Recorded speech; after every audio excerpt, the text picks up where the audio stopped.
travailler. Et donc, je travaillais le soir, quand le climat collectif était beaucoup plus tranquille. Ah oui? Voilà. Et donc, les méditations sont plus faciles la nuit. Et c'est pour ça qu'il y a des écoles de méditation qui proposent de se lever le matin très tôt. Alors, une petite parenthèse, est-ce que vous continuez à donner des consultations?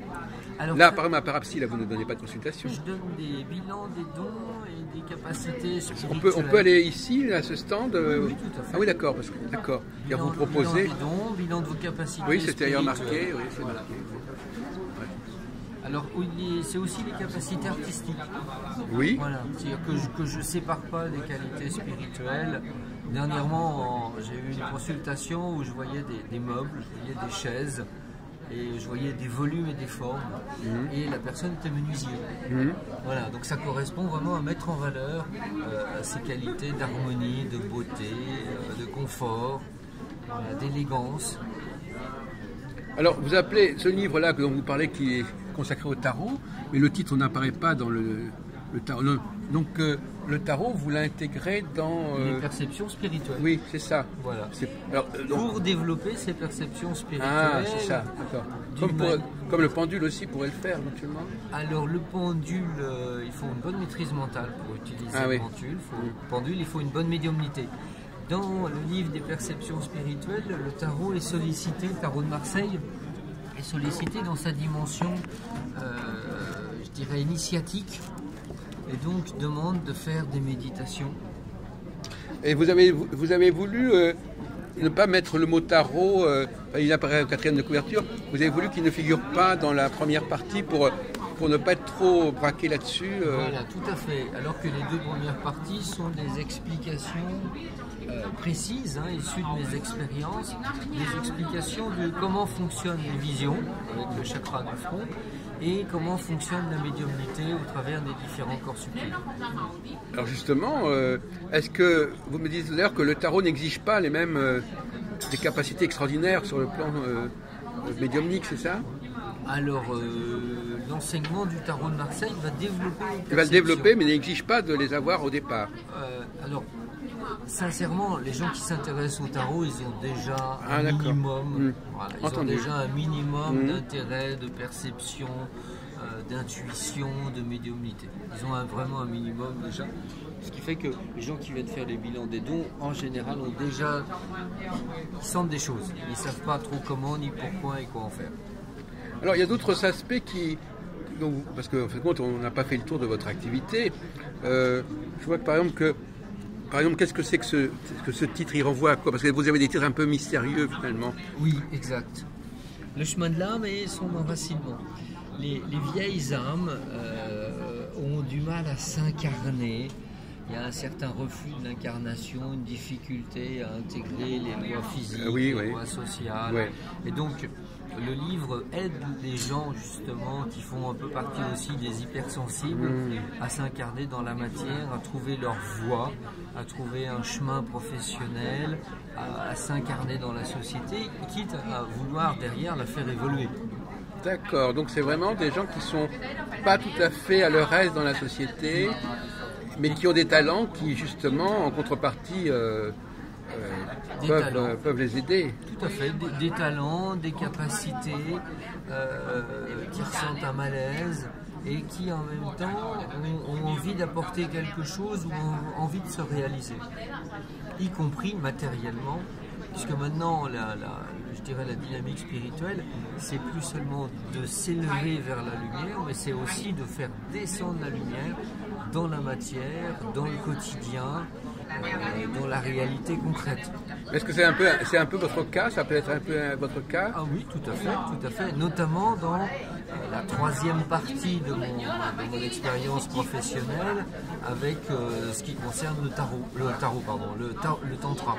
Oui. Voilà. Alors le tantra, oui, donc vous avez cet ouvrage aussi qui est paru chez Lanor également. le tantra, ça fait penser à la sexualité. Ça peut faire penser, mais pas que. Oui. C'est d'abord une philosophie de vie, de conscience, de précision, de micro-méditation. Alors effectivement, la difficulté de notre société, c'est le rapport au corps et à l'énergie. Et puis le tantra va induire d'une certaine manière une forme de liberté, de conscience, de liberté de réalisation, qui fait qu'effectivement le tantra est associé à la sexualité, mais ce n'est qu'un tout petit aspect, la sexualité du tantra. En tout cas, ça a été ça a été un des moments importants de votre vie. Ça a duré 8-10 ans où j'ai animé des stages de tantra, animé des formations en massage tantrique, avec maintenant plusieurs DVD, des DVD de massage tantrique. C'est carrément des DVD, c'est-à-dire qu'il y a du visuel. Ah oui, il y a du visuel. Voilà, c'est ça. Voilà. On voit des personnes... c'est moi que vous voyez, qui masse, qui est massé aussi, justement pour développer, je dirais, une conscience dans la relation physique, une élévation énergétique, des montées de Kundalini, des orgasmes dans les chakras, notamment dans le chakra du cœur. Puisqu'on peut avoir des orgasmes dans tous les chakras, mais là on rentre dans un aspect très initiatique. Il y a un ouvrage sur les chakras, je crois. Alors il y a, j'ai fait plusieurs conférences sur les chakras.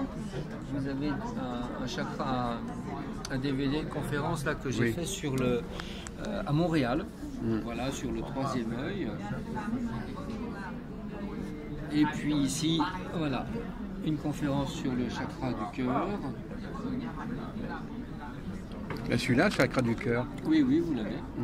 Et là, je suis en train de chercher un DVD de conférence sur le plexus solaire que je trouve pas. Voilà, que j'ai trouvé. Voilà. Oui.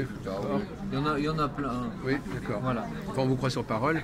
D'accord. Oui. Mais alors, finalement, tout ça, ça s'enchaîne, toutes ces activités. Tout ça s'enchaîne, ça s'est déroulé avec harmonie. Notamment dans la phase esprit de la nature. Oui. Là, alors il y a aussi quelque chose là-dessus, oui, bien sûr. Oui.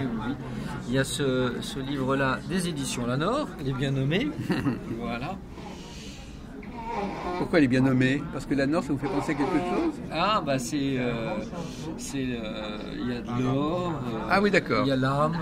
Oui, d'accord. Ah oui, d'accord. Oui, je ne savais pas comment c'est intéressant. Oui. Et donc dans cette période, j'ai co-créé un centre de stage écolo-bio et les esprits de la nature ont fait un travail sur moi pour que je les voie, pour que je communique avec eux. D'accord. Voilà, ce qui m'a valu une réputation de marginal un peu illuminé.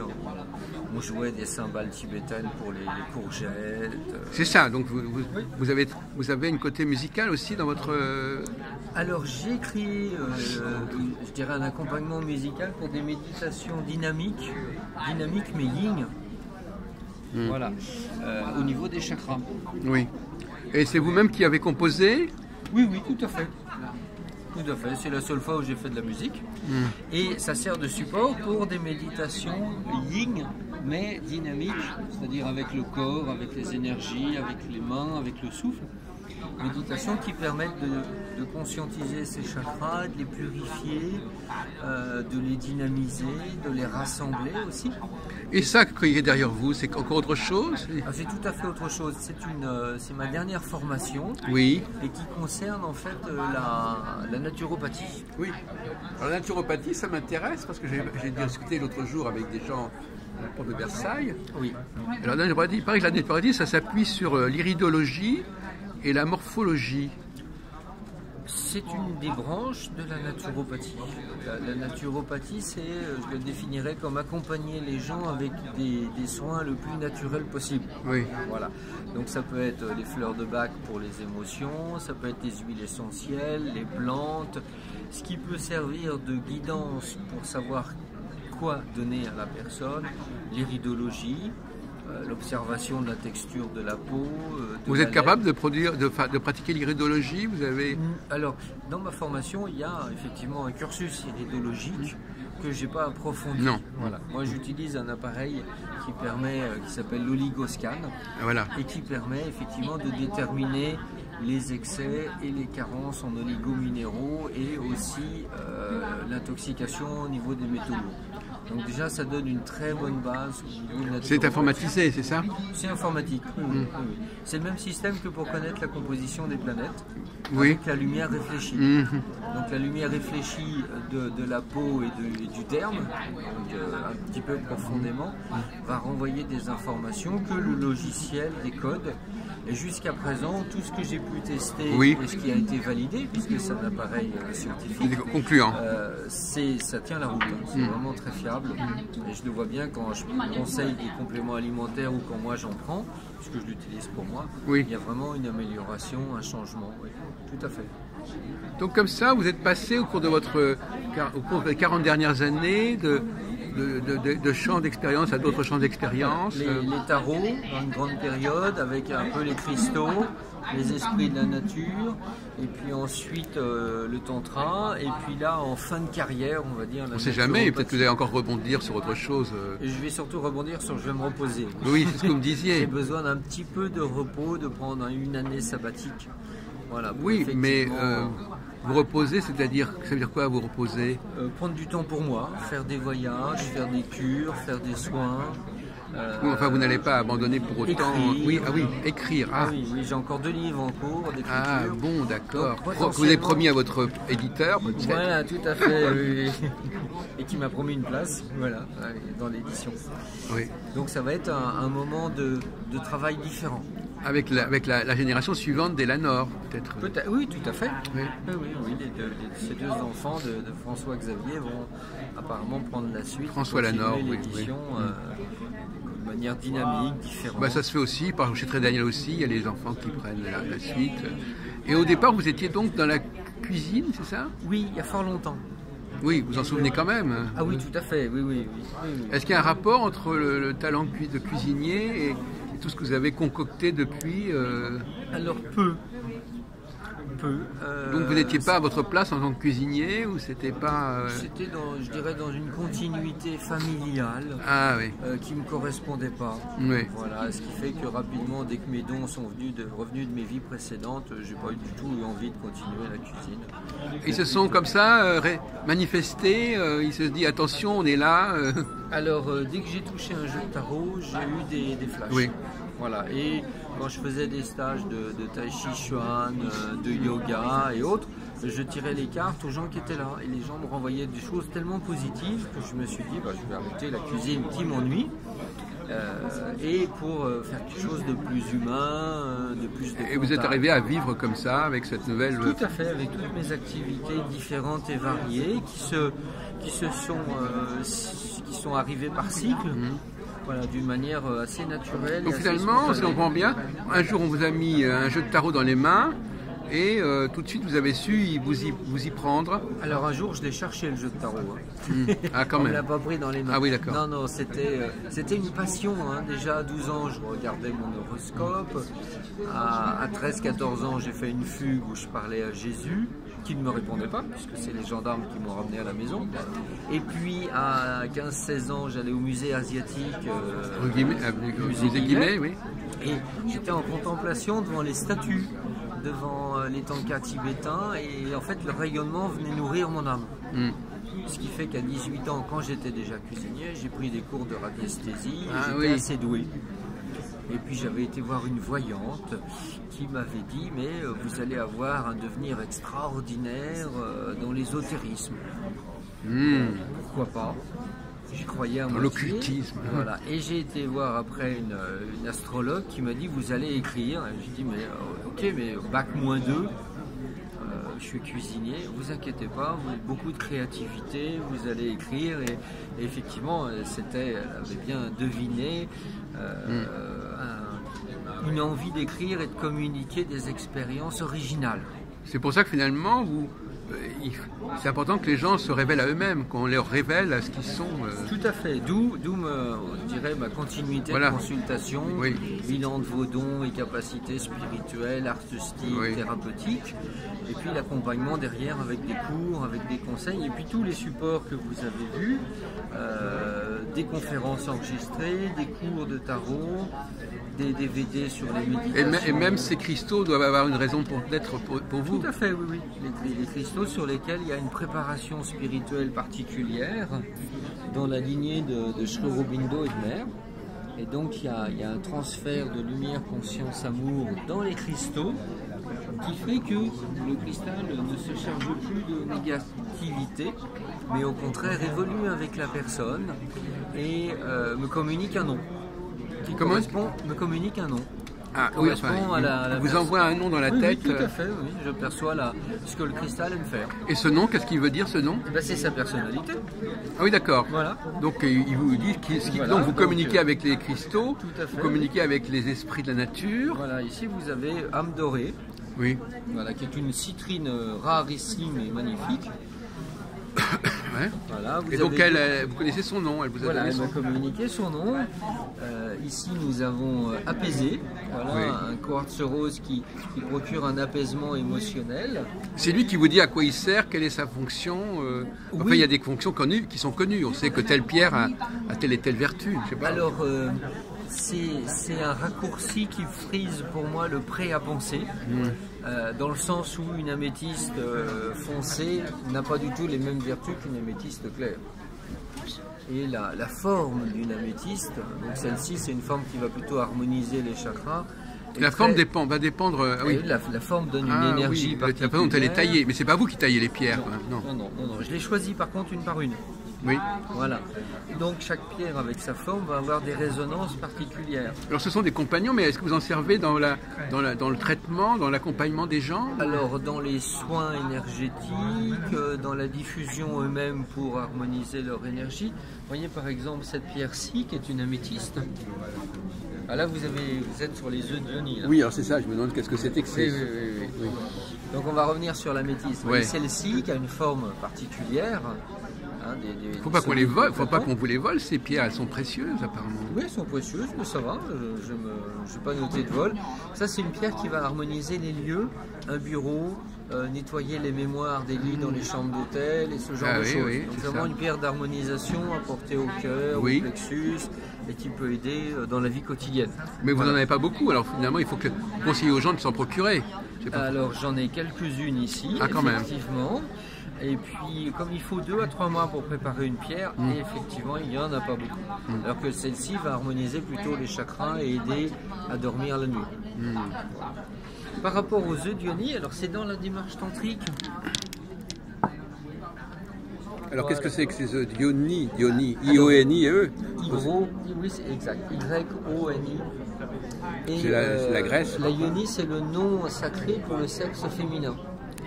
Ce sont des œufs qui servent à une forme de rééducation périnéale en même temps qu'un nettoyage énergétique des mémoires intravaginales. Et donc il y a différentes tailles. Ça s'adresse aux femmes en priori. Ah oui, c'est que les femmes. Elles doivent les mettre où sans indiscrétion? C'est pas une indiscrétion, je viens de le dire. Voilà, donc dynamiser le périnée et la sphère vaginale et nettoyer les mémoires intravaginales. Voilà, avec des œufs qui sont préparés comme les autres cristaux. C'est un peu branché sur le tantra, ça, plus ou moins. Tout à fait. C'est pour ça que d'ailleurs les œufs sont à côté de la conférence sur le tantra et à côté du livre sur le tantra.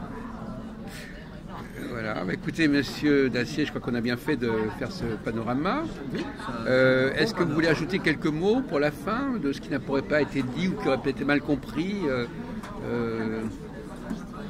Alors, dans ce que j'essaye d'apporter, c'est vraiment une cohérence entre le discours, l'état d'être, l'éthique, et puis les différents supports que je peux proposer en plus des consultations individuelles ou éventuellement des ateliers avec les DVD, les livres, les cristaux, les œufs d'Yoni. Voilà, donc tout ça, j'aime cette cohérence qui fait que l'accompagnement peut être assez complet Vous pourriez ouvrir une boutique ésotérique à la rentrée quand Alors il y a une boutique internet qui existe, Ah, d'accord. avec des livres, avec Vous des pourriez me donner donc vos téléchargements. coordonnées, tout ça. Je ne vois pas de flyer ou de... Ils sont juste à votre gauche.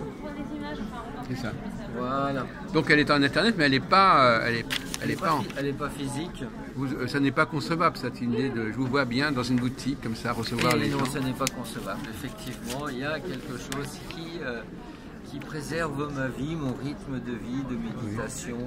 Voilà. Donc, dans cette vie franco-suisse, on va dire, effectivement, j'ai pas du tout envie d'avoir une boutique. Je me déplace beaucoup trop. Oui. Voilà. Ah oui, oui. Le dernier grand déplacement, c'était à Montréal, pour une série de consultations, de formations. C'est la Suisse, c'est la France, c'est Paris. Voilà.